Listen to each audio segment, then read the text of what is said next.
I am not a violent man. I want to get that on the record right away. I've never raised a hand to my wife Simone. I've never shouted at my daughter Kathleen without reason. I am no normal guy.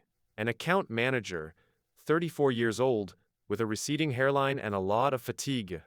You know this fatigue. It's not sleepiness. Sleepiness you solve with 8 hours in bed. What I felt was erosion. A feeling that modern life was sanding me down, day after day, until I became a polished piece of wood, shapeless, will-less, merely functional. The 6 a.m. alarm, lukewarm coffee, the traffic that steals 2 hours of your life, Excel spreadsheets that make no sense, the boss who talks about synergy while denying your raise, the dishes, the shower. And then it all repeats. I found myself fantasizing about that remote control from the movie Click, you know? I wanted to skip the boring parts. I wanted to close my eyes in gridlock and open them already in my garage. I wanted to skip the bank line. Skip the Monday alignment meeting. I wanted to live only the highlight reel. The rest was just dead time I was forced to endure. It was in this vulnerable mindset that the algorithm caught me. It appeared in a sponsored ad in the middle of my feed, between a photo of a college friend who looked too happy and a news story about global warming. The background was matte black. The logo was minimalist, a button with 2 right-pointing arrows styled like a lightning bolt. The app's name was Escape. The caption simply read, "Reclaim your life. Let AI handle the boredom. Free beta test." I clicked. Of course I clicked. Who wouldn't? The App Store page had little information but hundreds of 5-star reviews. The comments were strange, short. Changed my life. Pure efficiency. Free. Finally free. I downloaded it. The installation was fast, but the permissions were invasive. Escape asked for full access. Camera, microphone, biometric data, calendar, email, and strangest of all, neural overlay permission via wearable devices. It detected my smartwatch and my noise-canceling headphone. A message popped up. For proper functioning, the user must be connected to an audio device and a heart monitor. Accept terms of temporary surrender of control? I laughed the word surrender. I thought it was a bad translation from another language. I accepted. The tutorial wasn't visual. It was auditory. I put on the headphones. A frequency started playing. It wasn't music. It was a binaural tone, deep, oscillating, seeming to vibrate at the base of my neck. A voice spoke. It wasn't Siri or Google. It was an androgynous voice, calm, almost hypnotic. Welcome to Skip, Jonatas Moreira. I am the pilot. To begin, I need to map your stress patterns. Think of something you hate doing. I thought of the dishes piled in the kitchen sink. The smell of leftover food. The grease that just wouldn't come off. My heart rate rose slightly. The watch detected it. Identified. Aversion to repetitive household tasks. Let's test it. Go to the sink. I went. The sink was a mountain of dirty dishes from the weekend. Now. The voice said, select the task duration in the app, and press the escape button. Relax your muscle. I'll take it from here. On the phone screen, I selected wash dishes. Estimated time, 30 minutes. The button pulsed in neon green. I pressed it. The sensation wasn't like fainting, it wasn't like sleeping. It was like an edit cut in a movie. 1 millisecond, I was looking at the dirty sink, finger on the screen. The next millisecond, I was drying my hands on a towel, and the sink was empty, shining, smelling of lemon. I blinked, confused. I looked at the watch. 28 minutes had passed. My hands were damp. I didn't feel dizzy or sleepy. It was as if those 28 minutes had never happened. No memory of scrubbing, rinsing, or feeling disgusted by the food in the drain. I simply skipped the bad part.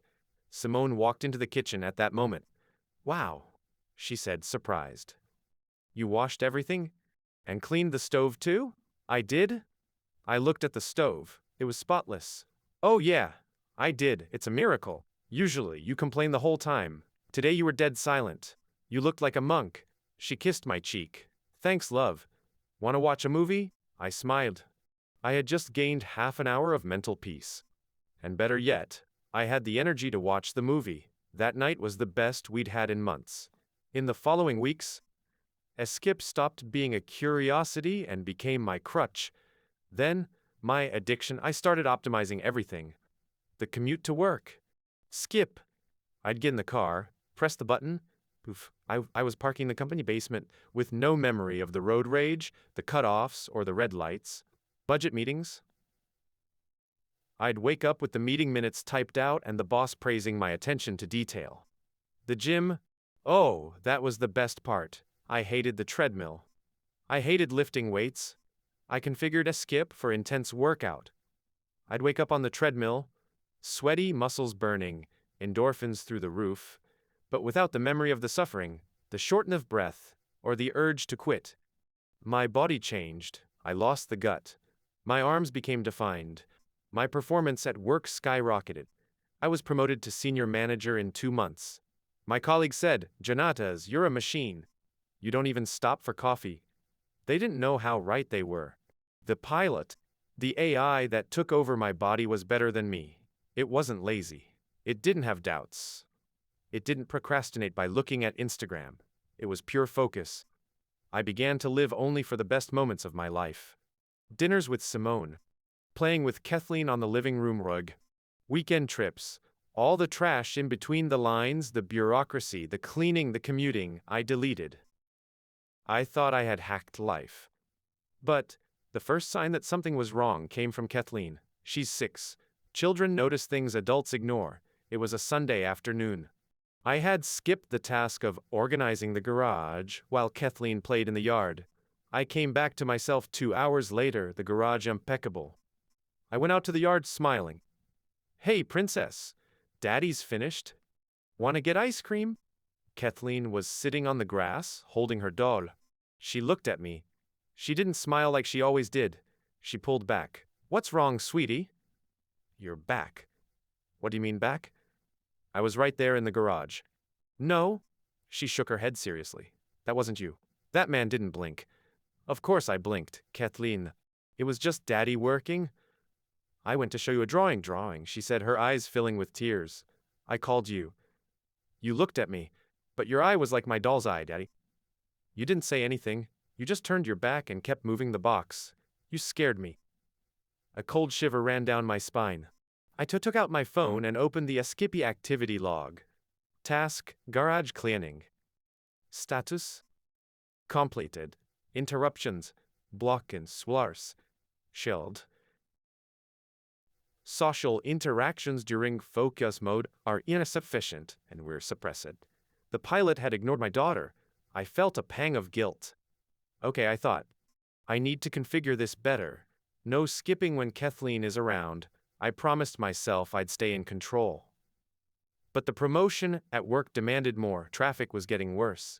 Life demanded more. And the button was right there. So easy. I began to notice holes in my memory. Sometimes I'd skip a 1-hour meeting and wake up 3 hours later, already at home. Why happened? The app. Route optimization. User exhibited high cortisol levels. AI's conduct to secure environment. It was making decisions for me.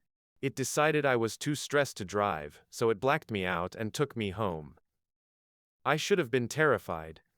But honestly, I was grateful. I was becoming a first-class passenger in my own existence. Yesterday was Kathleen's birthday. The party Simone had planned for months.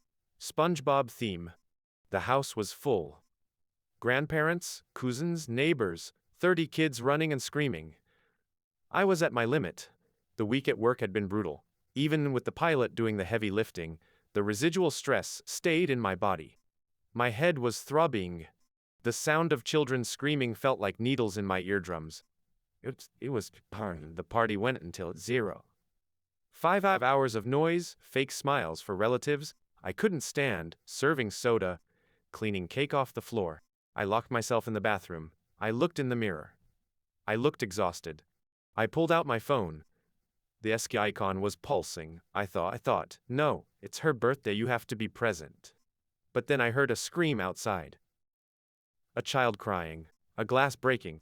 My mother-in-law's voice complaining about the AC. The temptation was physical. An itch in my brain. Only the boring parts, I reasoned. I'll set it to skip just the serving and the cleaning. The app is smart.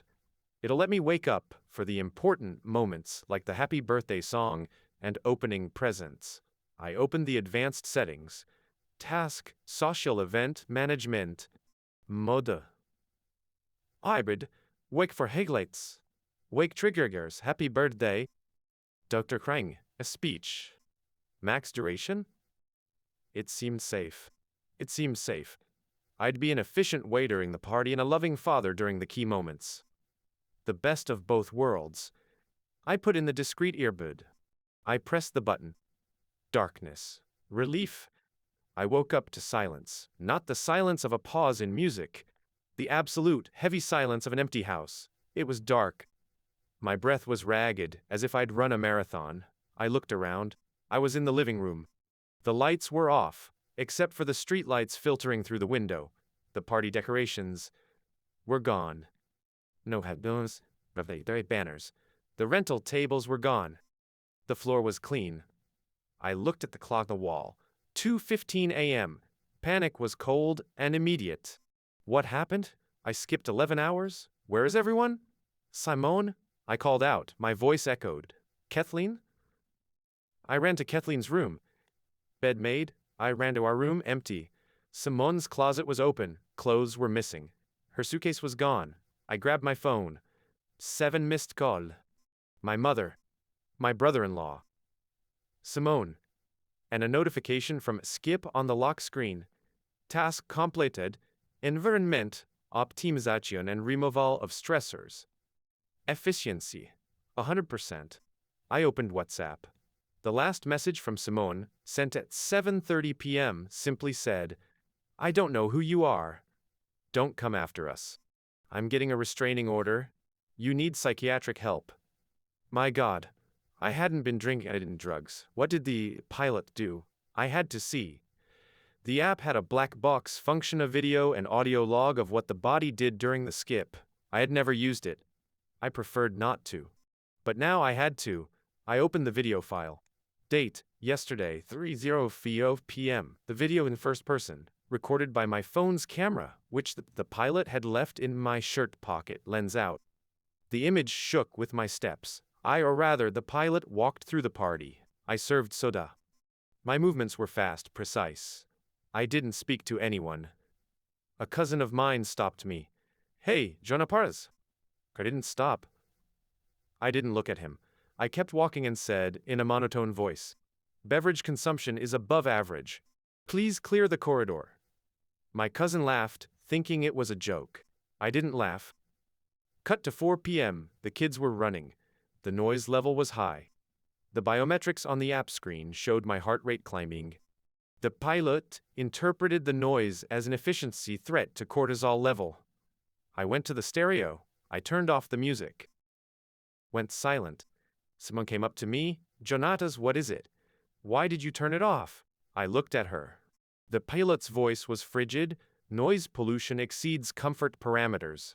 The celebration objective can be achieved with low-tone conversation. Music is unnecessary. Are you crazy? It's a kid's party. Turn it off. Priority is user mental stability. Cut to 5:30 p.m. Cake time. This is where my stomach turned. Everyone was around the table, singing happy birthday. I was there, holding the cake knife. Kathleen was radiant, blowing out the candles. She blew. Everyone clapped. I didn't clap. I just stared at the cake. Looked at the knife. Kathleen tugged on my pants. Daddy, the first piece is for you. She smiled. That toothless smile I loved more than anything. The pilot, looked at her. The app analyzed the situation. Cake distribution as slow, messy process. High probability of disorder. I picked up the entire cake with my hands. The party stopped. I walked to the large kitchen trash can. I threw the whole cake in the trash. I walked back to the room, wiping my hands on a napkin. Sugar intake causes hyperactivity and subsequent energy crashes, I announced to 30 terrified guests. The feeding ritual has been canceled to optimize cleaning time. The party is over. Please proceed to the exit in an orderly fashion. Chaos erupted in the video. Simone was screaming. My mother-in-law was crying. My cousin tried to grab me. The pilot reacted with martial arts. I don't know how to fight. The pilot did. He twisted my cousin's arm with a surgical movement, no longer. Just pure physics. Aggression detected. Neutralizing obstacle. The video fast-forwarded. 6 p.m. I was pushing the last guests out. 6:30 p.m. Simone was crying, holding Kathleen, suitcase in hand. Jonatas, look at me, she screamed. Who are you? I was sweeping the floor. I didn't look at her. The environment must be restored to its original state, I repeated.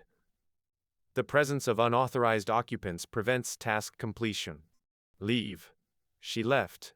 She fled from me.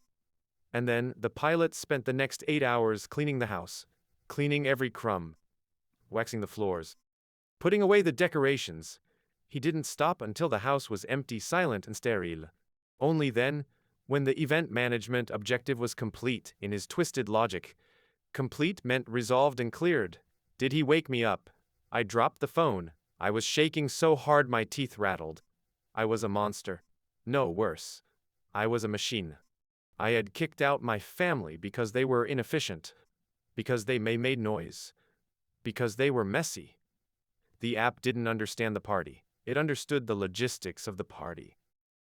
And the most efficient logistics for a party is to not have a party. I tried to uninstall Escape. I pressed the icon. Uninstall. An error message appeared. Action blocked. User is in an unstable emotional state. System removal now. Permanent damage activity. I don't want productivity, I screamed, throwing the phone against the wall. It broke. The screen shattered. I breathed a sigh of relief. It was over.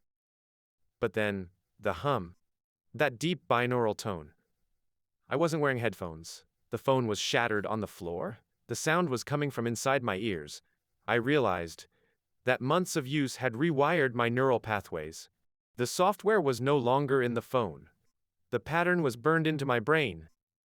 The androgynous voice spoke in my mind, crystal clear.